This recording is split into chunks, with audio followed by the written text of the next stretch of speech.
upon a time lived the Negro.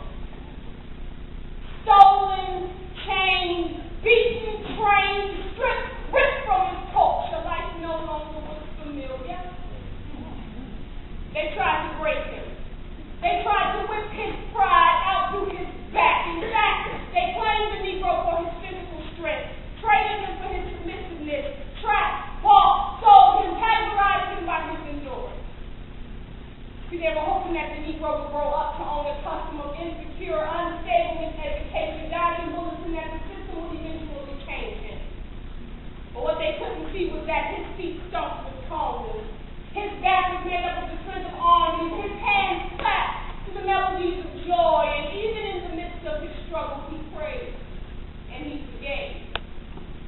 See, they were hoping that the Negro would fail, falling in line with command without fight. But instead, he created an outlet, and the revolution was birthed through his plight. See, I stand here only because someone paved the way.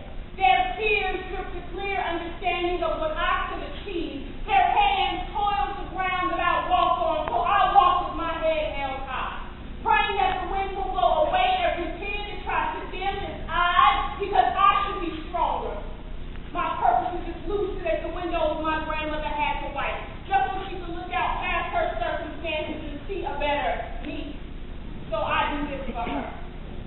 Every time I get discouraged, I think about what my great-grandmother's ghost voice would tell me, or I imagine what the vision my great-grandfather's face shows me. I am able to live free because of those who stomped before me. So this right here, I think I'll call this the dedication. And as I speak, I hope my forefathers are standing up in admiration because I do this for them. This is for President Obama and Dr. Martin Luther King, and for every single pioneer of the truth, groups, individuals, multitudes, and troops, all who stood up, insisting on equality, not letting the system dictate their words. This is for them. This is for the boys who slaved and never got paid.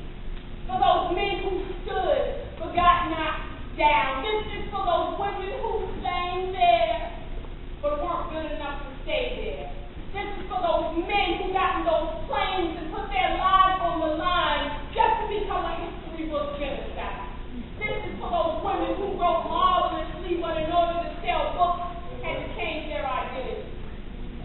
This is for those little boys who missed out on childhood, forced to be men at 7. And for those little girls whose innocence was ripped from them, forced to be mothers at 11. I do this for them. I sing for the forgotten. I write for the unheard. I stand up for the mistreated and try my best to tell the story of the untold. I dream for those who, because of fear, have a hard time sleeping at night. So my brothers and sisters, this is not about creating a whole bunch of new dreams, but in fact, I do what I do for the sake of keeping some of those old dreams alive.